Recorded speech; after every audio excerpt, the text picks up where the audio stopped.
So I wanted to make a video about this replay because I did something for Cipher Rush that pretty much everyone on this server doesn't understand, and it's a pretty niche situation. I've only ever done it like 2 or 3 times maybe, but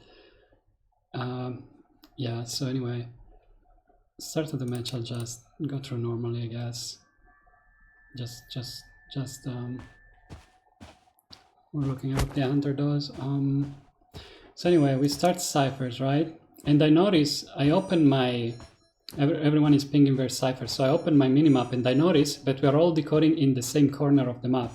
Like we're decoding 3 ciphers next to each other, right? Like the Matador is in the same corner as the Prospector and I'm decoding middle quite close to them. So what that means is, when they finish their cipher, when the Prospector and Matador finish their cipher, we're not gonna have a cipher nearby to go and decode next. So like, sure we can do 300% decoding quite fast, but then we're missing the last 2 ciphers and it's gonna take a lot to do them because we're all far away from them. So what I do instead, let me see. So what I do instead, I just leave my cipher at like 50%. Okay, I wait for a perfect calibration, and as soon as I hit a perfect calibration, I just leave it. I leave it at like 50% or something, and then I start moving to the next cipher. So that way, Prospector is already moving on my cipher to finish it because Meteor was kiting on his cipher. But anyway, so this way, when we are cipher rushing properly, because when Matador and Prospector finish their cipher, one of them can take over my cipher and travel a small distance to my cipher instead of traveling across the entire map to get to their next cipher, so they can finish it faster. And I start the last cipher basically. You will see that this cipher that I just started right now will become the last cipher to pop. So I started early, like 50% of my cipher earlier. I started early so we can finish it faster. Like in the long run, we finish the 5 ciphers faster by doing this. So Prospector takes over my cipher and takes over my cipher, finishes it, and moves on to the last one, his next one. Here I just do a rescue.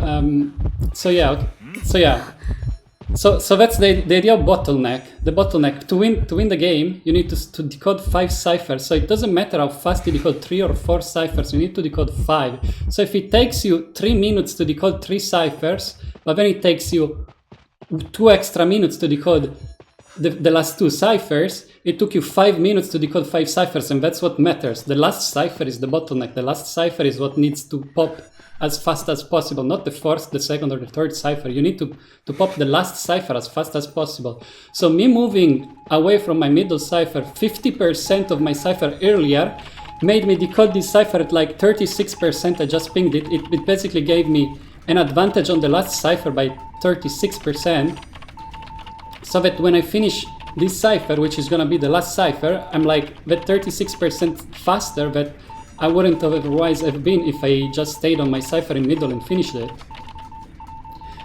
Because, so like, the thing of bottleneck, like 3 cipher, like you finish 3 ciphers in 2 minutes, and in 3 minutes, and then it takes you 2 minutes to finish the last 2, that's 5 minutes for 5 ciphers. But if I finish the first 3 ciphers in, say, 4 minutes, but because I started the last 2 already, they have more progress, so I can finish them quicker, and I finish them, and if I finish them all, if by doing that I finish them all in 4 minutes and 30 seconds, then that's faster than finishing them in 5 minutes, obviously.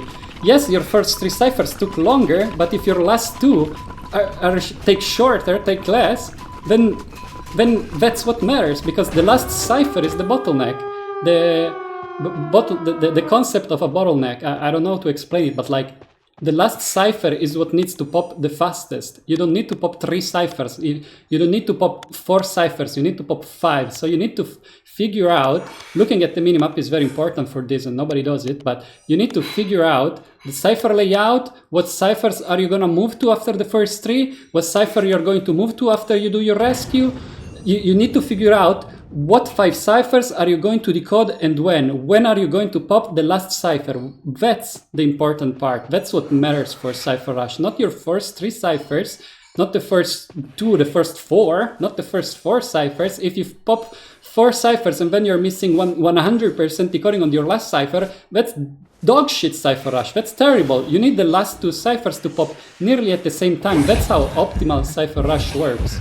So anyway, I just want to make a video about that. I've only ever done this like 2 or 3 times, like I said before, because almost never you're gonna be decoding in the same corner of the map with 3 people, right? But this was like an extreme example of like the way that our spawns worked out with the cipher layout and our spawns and who got kite where and stuff, right?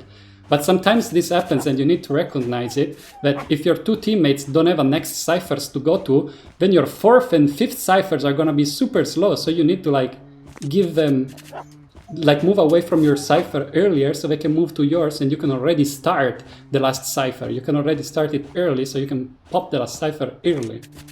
Anyway, I don't know if I've explained it properly, but yeah, whatever.